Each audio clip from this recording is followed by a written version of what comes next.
E commerce میں ایک brand launch کیا آپ نے BM7, پیرس میں بھی تو کیا جا سکتا تھا, وائی ہیئر؟ پاکستان میں ابھی بزنس کر رہا ہوں, کافی لوگوں سے دوستوں سے ملتا ہوں, میں اس چیز کو مان گیا ہوں کہ پاکستان میں پیسہ کمانا ایزی.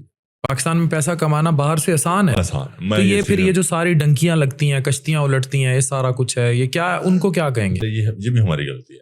ہم نے ایک وہ اورا بنا دیا ہوا تھا کہ جڑا باہر ہی جاتا ہے نا, فار ایگزامپل ادھر بھینسوں کو چارہ ڈال رہا ہے بندہ, 4 سال بعد آپ کو پراٹو تے آگ پنڈ لینا. لیکن ਤੁਹਾਨੂੰ ਜਦੋਂ ਵੇਖਣਗੇ ਲੋਕ, ਤੁਹਾਡੀ ਸਟਰਗਲ ਤੇ ਨਹੀਂ ਤਾਏ ਦੀ ਨਜ਼ਰ ਆਏਗੀ ਨਾ. ਤੁਹਾਨੂੰ ਜਦੋਂ ਵੇਖਣਗੇ ਤਾਂ ਲੋਕ ਇਹੀ ਕਹਿਣਗੇ ਨਾ ਕਿ ਬਈ ਬਿਲਾਲ ਮਾਰ ਬਾਹਰੋਂ ਆਂਦਾ ਤੇ ਇੰਨਾ ਪੈਸਾ ਲੈ ਆਂਦਾ. میڈیا پہ لوگوں کو یہ لگتا ہے بلال مار صاحب یہ گئے تو وہ آئے تو وہ ویٹ آ گئی. یہ ان کے پیچھے یہی پتہ نہیں, میرا پورا خاندان, میرے ابو کی 40 سال عمر, وہ مزدوری کرتے رہے وہاں پہ. اچھا, ہمیں ایک سیٹ اپ بنا کے دیا کہ پتر ہاں ٹھیک ہے ہم نے اپنا کیا, بٹ ان کی ایک چیز تھی کہ وہ کام کرتے رہے. انہوں نے ہمیں بلایا, ادھر پیرس گئے, ہمیں گھر دیا, کھانا دیا, ہم آئے, ہم نے تھوڑا ایڈوانس کیا کہ اس کو جدید لاتے ہیں کام میں. سو شکر اللہ کا وہ زبردست. بٹ اس کے پیچھے میں یہ کہوں کہ یہ میری محنت ہے یا میرے کزن جو آج کل کام کرے ان کی محنت ہے, نہیں, یہ ہمارے والدین کی محنت ہے, جو بیچارے صبح 6 بجے سے اٹھ کے لے کے 9 بجے تک کام کرتے تھے, 5 بجے تک, وہ 8-9 بجے گھر پہنچتے تھے ٹرینوں پہ.